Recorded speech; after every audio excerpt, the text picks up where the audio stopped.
यही है चाहत जो बिना कुछ किए सबके टारगेट में है। इससे बेहतर तो आपको पता चल रहा होगा कि वो कितना साइलेंटली और बहुत ही मुझे लगता है as a person, as a friend मैं बोलूँगी कि बहुत ही अमेजिंग खेल रही है। तो उसने रजत के टाइम पे अच्छा आंसर दिया था। जो उंगली वाला इंसिडेंस हुआ था कि उंगली मत दिखा वाला, वो मुझे बहुत ही इंटरेस्टिंग लगा और मुझे पहली बार लगा कि चाहत ने एक बहुत ही सटीक और अच्छा आंसर दिया है जो रजत को कोई चुप नहीं करवा पाया।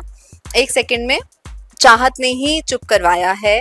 लेकिन मुझे लगता है कि अब शायद अविनाश को भी समझ में आ गया है कि जो वो पीछे से बैक बिचिंग जो करता था, तो चाहत ने वो चीज़ें सामने नहीं लेकर आई है। तो उसको जो आंसर पता चला और जो उसने बोला, तो वो सबको समझ में आता है क्योंकि अभी चाहत इतना खुल के आई नहीं है। जैसा मैं हमेशा कह रही हूँ कि अभी वो आएगी, क्योंकि अभी 10-15 दिन ही हुए हैं बिग बॉस स्टार्ट हुए। मुझे पसंद है विवियन एज अ व्यूअर, क्योंकि उसने अभी तक ऐसा कुछ भी नहीं किया है कि मुझे उसमें कुछ भी नाराज़गी लगे कि इसने ऐसा क्यों किया।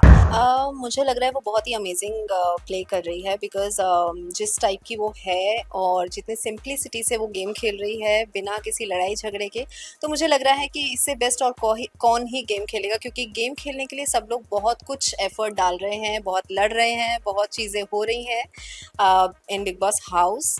बट यही है चाहत जो बिना कुछ किए सबके टारगेट में है। इससे बेहतर तो आपको पता चल रहा होगा कि वो कितना साइलेंटली और बहुत ही मुझे लगता है as a person, as a friend मैं बोलूँगी कि बहुत ही अमेजिंग खेल रही है।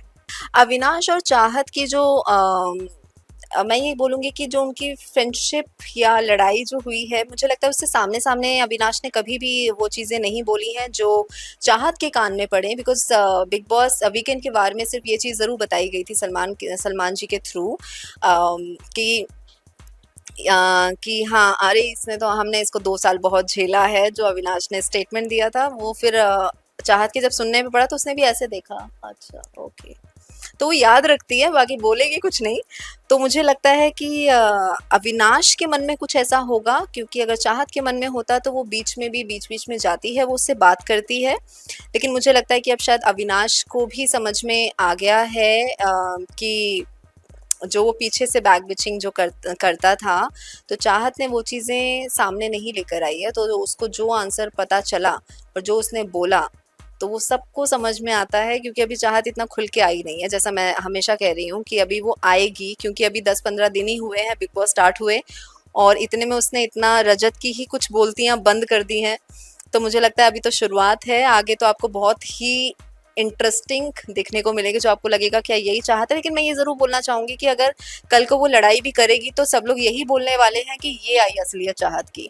लेकिन वो ये नहीं सोचेंगे कि एक किसी का पारा हाई हो जाता है तो वो एक फिर आज नहीं तो कल किसी की एक लिमिट है, वो निकलेगी ही निकलेगी। तो वो चीज़ें भी लोगों को समझ में आएँगी, क्योंकि आज नहीं तो कल चाहत फटेगी। और जो उसने रजत के टाइम पे अच्छा आंसर दिया था, जो उंगली वाला इंसिडेंस हुआ था कि उंगली मत दिखा वाला, वो मुझे बहुत ही इंटरेस्टिंग लगा और मुझे पहली बार लगा कि चाहत ने एक बहुत ही सटीक और अच्छा आंसर दिया है जो रजत को कोई चुप नहीं करवा पाया। 1 सेकंड में चाहत ने ही चुप करवाया है कि देखते मैं क्या करता हूँ करूँगा, तो कहते हैं हाँ 3 महीने हैं, 3 महीने। तो उसने बोला 3 महीने तक टिकोगे तब ना। तो उसका जो रिएक्शन था ना वो बहुत ही अमेजिंग था। मैं अगर विवियन की बात करूँ तो सिर्फ विवियन का मुझे सिर्फ एक वॉशरूम वाला, क्योंकि एज अ व्यूअर मैं विवियन को बहुत पसंद कर रही हूँ। ऐसा नहीं है कि चाहत से उसका 36 का आंकड़ा हो रखा है, तो मैं ये नहीं कहूँगी कि विवियन बुरा है या मैं उसके अगेंस्ट हूँ या मैं उसका पसंद नहीं करती हूँ। नो, मुझे पसंद है विवियन एज अ व्यूअर, क्योंकि उसने अभी तक ऐसा कुछ भी नहीं किया है कि मुझे उसमें कुछ भी नाराज़गी लगे कि इसने ऐसा क्यों किया।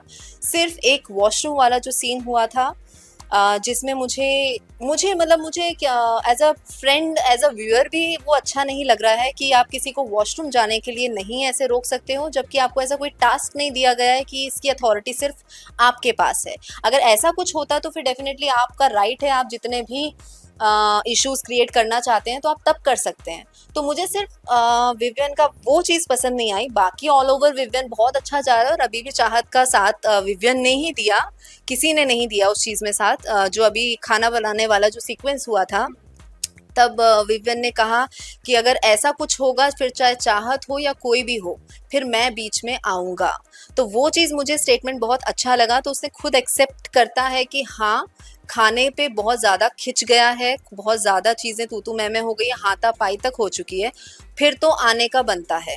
तो मुझे ये लगता है विवियन का। मैं चाहत के सपोर्टर को सिर्फ़ यही बोलना चाहूँगी, क्योंकि कई लोग जो कन्फ्यूज़्ड हैं, मैं हमेशा वही बोलती हूँ कि स्टार्टिंग में सब लोगों ने यही चीज़ कहा है कि एक्शन हो गया है, कट हो गया है, ये भी सारी जो भी चीज़ें हैं, क्योंकि मतलब उसको भी ये है कि अभी उस सबको लगता है कि वो एक्शन मोड में है, क्योंकि वो भी एक शो कर कर आई है, बेचारी डायरेक्ट वहीं से आई है।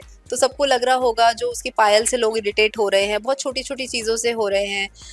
तो बल्कि इरिटेटिंग बहुत सारे लोग हैं उसमें, लेकिन मैं यही कहना चाहूँगी कि आप जैसी वो है, वो वैसी एक्चुअल में दिख रही है आप लोगों को, इसमें कोई चेंज नहीं है। बस चेंज है तो वो सिर्फ़ एक हल्का-सा मसाला देने का, जो थोड़ी-सी चुलबुली या थोड़ी-सा एग्रेशन भी बीच-बीच में आ सकता है, क्योंकि मैं जानती हूँ कि वो काफ़ी स्ट्रॉन्ग है, क्योंकि मैं उसको काफ़ी सालों से जानती हूँ, तो मुझे पता है और उसने मुझे बोला है कि मुझे सपोर्ट करो, तो मैं नहीं भी बोलेगी तो मैं तब भी करूँगी उसको सपोर्ट, और मैं कर रही हूँ, क्योंकि जब ये खाना बनाने वाला, छीना-झपटी वाला फुल अटैक मोड पे जो आपकी चीज़ें हुई हैं, तो मुझे लगा कि अब मुझे बोलना बनता है, क्योंकि अगर आप फ्रेंड हो और ऐसी चीज़ों में अगर आप सपोर्ट ना करो, तो ऐसी फ्रेंडशिप का कोई मतलब नहीं है। आपको जब लगे तो हमेशा सपोर्ट करना चाहिए, और मैं चाहत को सपोर्ट कर रही हूँ, बिकॉज़ जो है वो वैसी दिख रही है। तो आप सब लोग उसको वोट कीजिए, और मैं चाहती हूँ कि वो जीत कर आए। सो फिर हम लोग अच्छी खासी पार्टी करेंगे और तब वो सब आप लोग के सपोर्ट की वजह से ही होगा।